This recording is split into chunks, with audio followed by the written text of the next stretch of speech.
A powerful 7.4 magnitude earthquake has struck western Colombia, leaving a trail of destruction across multiple communities and triggering a massive emergency response. Buildings have collapsed, hospitals and critical infrastructure have been damaged, roads and airports have been affected, and as rescue crews continue searching through damaged structures, the human toll has continued to rise. The latest reports put the death toll at more than 100, with at least 111 people reported killed. But authorities warn that the situation is still developing. Tonight, we are breaking down what happened, where the earthquake struck, which areas suffered the greatest damage, and why emergency crews are racing against time. This is the story of one of the most destructive earthquakes to hit Colombia in decades. #The moment the ground moved. The earthquake struck western Colombia on Monday morning. The shaking was powerful enough to be felt across a wide area, including major cities far from the epicenter. In communities closer to the earthquake, residents suddenly found themselves dealing with collapsing structures, falling debris, and damaged roads. People rushed out of buildings as the ground shook beneath them. In some locations, emergency responders were immediately confronted with a difficult problem: buildings had collapsed, while people could still be trapped inside. The earthquake was centered near San Jose del Palmar in the Chaco region, according to reports. The location and depth of the quake meant its effects were felt across a broad section of the country. The shaking was also reported in neighboring countries, including Ecuador, Panama, and Venezuela. For millions of people, what began as an ordinary morning quickly turned into an emergency. #The death toll rises. At first, reports described a much smaller number of casualties. But as emergency crews reached more affected communities, the death toll increased rapidly. By the latest reports, at least 111 people had been killed. Dozens more were injured. And authorities continued assessing damaged buildings and searching areas where people could potentially remain trapped. This is one of the hardest parts of a major earthquake response. The first hours often provide only a partial picture. Communications can be disrupted. Roads can become difficult to use. Hospitals can quickly become overwhelmed. And rescue teams may not immediately know how many structures have been damaged. That means the first casualty numbers can change dramatically as teams reach remote communities and inspect damaged buildings. For families waiting for news, every hour matters. #cities facing major damage. Several cities and communities reported significant damage. Pereira was among the hardest hit areas. Buildings were damaged or collapsed, while emergency personnel worked through dangerous conditions. Reports also described serious impacts in Cali, Manizales, and Quibdó. In Manizales, a cathedral tower was reported to have fallen. In other areas, homes and commercial structures were damaged. The earthquake also affected transportation infrastructure. Several airports in the region were reportedly damaged and temporarily suspended operations. That creates another challenge for emergency responders. When roads and airports are affected, getting medical supplies, rescue equipment, and personnel into disaster zones becomes much more difficult. For residents, transportation problems can also make it harder to leave heavily damaged areas. #rescue teams enter the danger zone. As the first major shock passed, the focus shifted immediately toward rescue. Emergency workers moved into damaged neighborhoods. Search teams began checking collapsed structures. Residents also joined rescue efforts, attempting to help neighbors and relatives. But working around damaged buildings is extremely dangerous. A structure that appears stable from the outside can still contain serious structural weaknesses. That's why professional rescue teams have to move carefully. They inspect buildings. They listen for signs of life. They remove debris. And they try to create safe access routes. Every operation can take time. But time is critical after a major earthquake. The rescue phase is not simply about clearing rubble. It is about making decisions under enormous pressure while protecting the people doing the rescue. #why this earthquake was so destructive.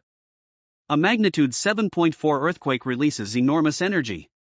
But magnitude alone does not determine how many people will be affected. Several factors matter. The earthquake's location. Its depth.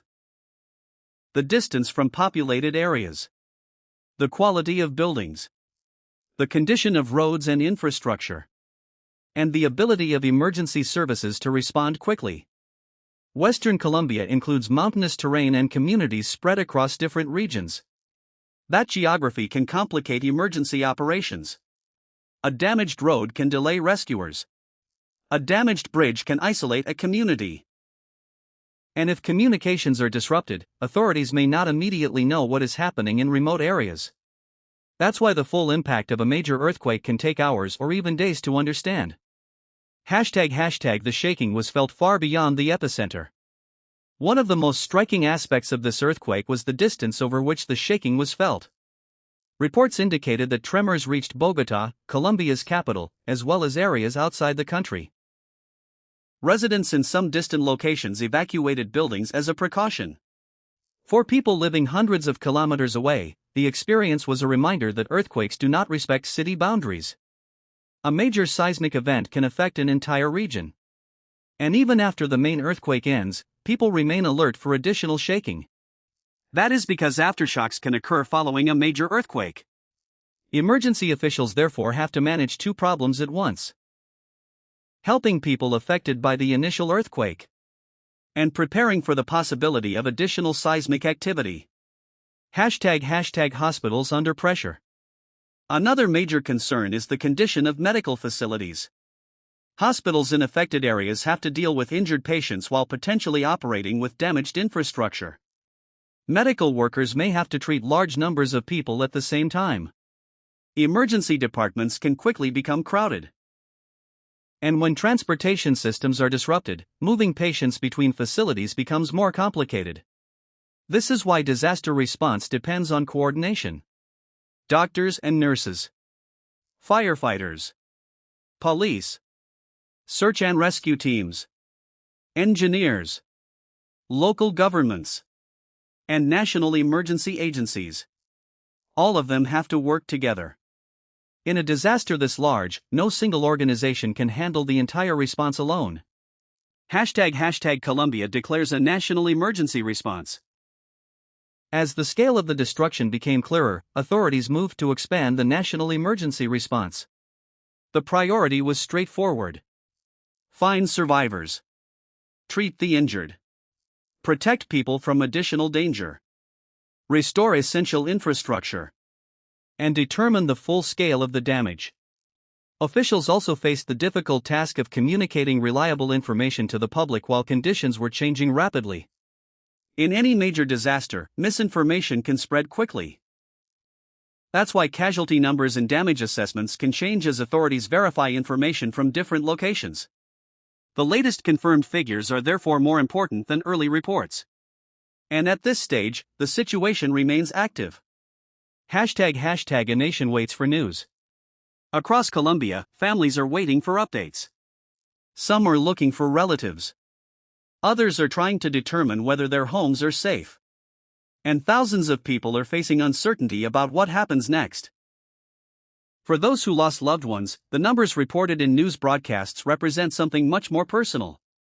Every casualty is a family. Every damaged home is someone's life. And every rescue operation represents the possibility of finding another person alive. That is why emergency crews continue working even as the initial shock begins to fade. The disaster is not over when the shaking stops.